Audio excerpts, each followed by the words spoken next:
Assalamualaikum warahmatullahi wabarakatuh. Saya Adizul Hakim, BP 1901052058, Program Studi Teknik Telekomunikasi.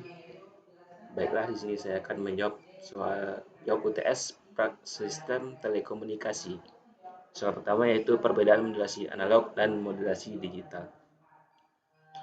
Pada modulasi analog, di mana pada modulasi analog sinyal yang mana di dalam modulasi analog, sinyal termodulasi kontinu baik dalam amplitudo dan waktu. Dalam modulasi analog, transmisi data dalam format atau output analog juga bersifat analog.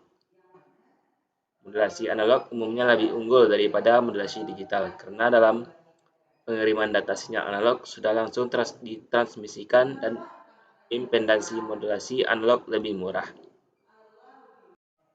Selanjutnya sinyal digital.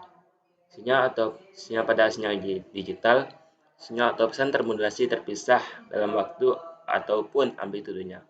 Kemudian transmisi data dalam format digital dalam hal 1 sekon dan 0 serta output digital.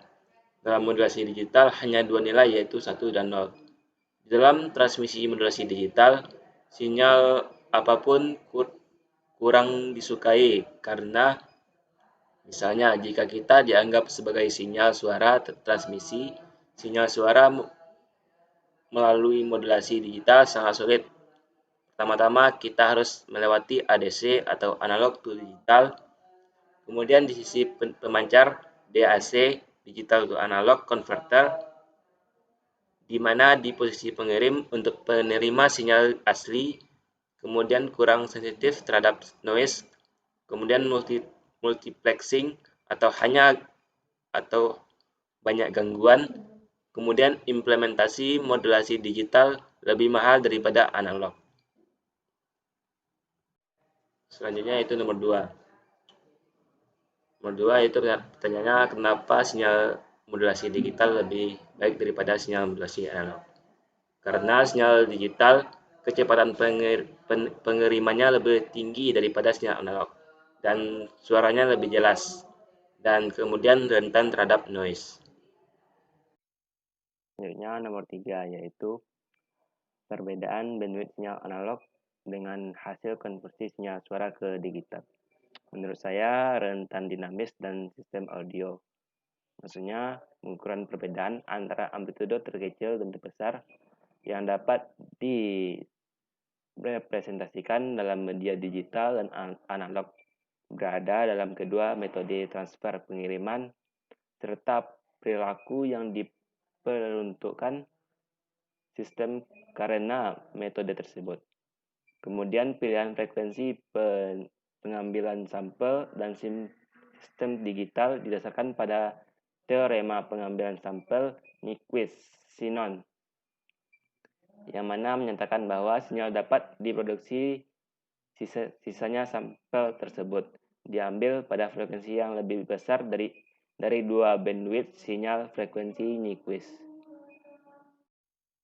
Nomor 4 yaitu kenapa bandwidth sinyal digital lebih tinggi daripada sinyal analog. Karena bandwidth sinyal digital merupakan volume ataupun jumlah suatu data di dalam suatu GPS atau bit per sekon. Hal yang bisa dikirimkan melalui sebuah saluran kemudian tanpa adanya distraksi. Karena hal ini bandwidth menjadi jauh lebih besar dibandingkan analog.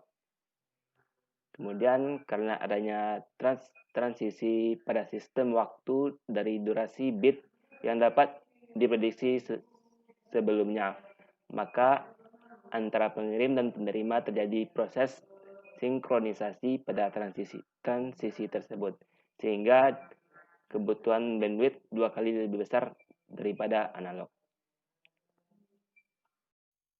Nomor 5 yaitu PSK dan QAM. PSK adalah pada PSK merupakan teknik modulasi terdapat 4 fase pemasukan dan keluaran yang berada di teknik modulasi QPSH menggunakan 2 bit serta kondisi yang mengikuti yaitu 00, 01, 10. Selanjutnya QAM. Pada QAM, suatu modulasi yang dikombinasikan oleh modulasi ASK dan PSK dengan mengubah amplitudo dan fase dari sinyal pembawa, yang mana modulasi QAM merupakan suatu modulasi QAM yang memiliki nilai M sama dengan 16 dan dalam suatu simbolnya membuat 4 bit dan hanya hendak ditransmisikan. Yang keenam yaitu keuntungan modulasi M-array. Mencari PSK ada sejumlah sandi. Sandi tersebut terdiri atas N bit dan dinyatakan dalam fase tertentu. Salah satunya adalah QPSK, di mana QPSK adalah bantuan dari modulasi digital QPSK, ialah teknik pengkodean dan M sama dengan 4. Maka frekuensi adalah 4M. Merupakan suatu turunan dari biner pada sistem QPSK. Terdapat 4 faktor, yaitu keuntungan menggunakan pengiriman data lebih cepat. Array QAM yaitu merupakan modulasi PSK dan amplitudo sinyal carrier yang berubah-ubah sehingga pada diagram konteksinya tidak berupa lingkaran seperti pada MPSK. Modulasi QAM untuk menyatakan n-bit data biner ke dalam sejumlah sinyal QAM, maka bit yang diperoleh adalah n kali b. 8 yaitu tentang konteks modulasi digital. Yang dapat saya pahami adalah modulasi digital dibagi menjadi 3, yaitu QPSK, di mana di sini terdapat 4 fase kekurangan yang memiliki amplitudo yang sama. Selain itu, dapat dilihat bahwa sudut antara 7 fase yang dibedakan di QPSK adalah 90 derajat.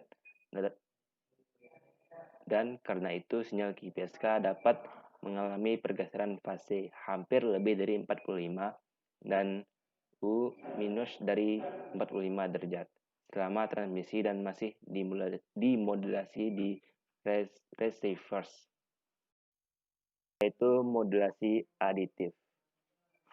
Modulasi aditif merupakan salah satu cara untuk meningkatkan radio off antara frekuensi, bandwidth, dan kuantitas dari bayangan yang akan diberikan pengguna.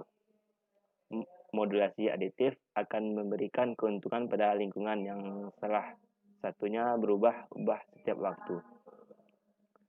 Karena yang digunakan pada komunikasi wireless akan selalu berubah-ubah, sehingga akan mempengaruhi kinerjanya sistem, terutama apabila kita menggunakan modulasi yang VCAT, yang mana hal tersebut akan berbeda jika menggunakan sistem komunikasi aditif.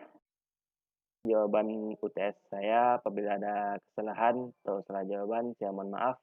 Assalamualaikum warahmatullahi wabarakatuh.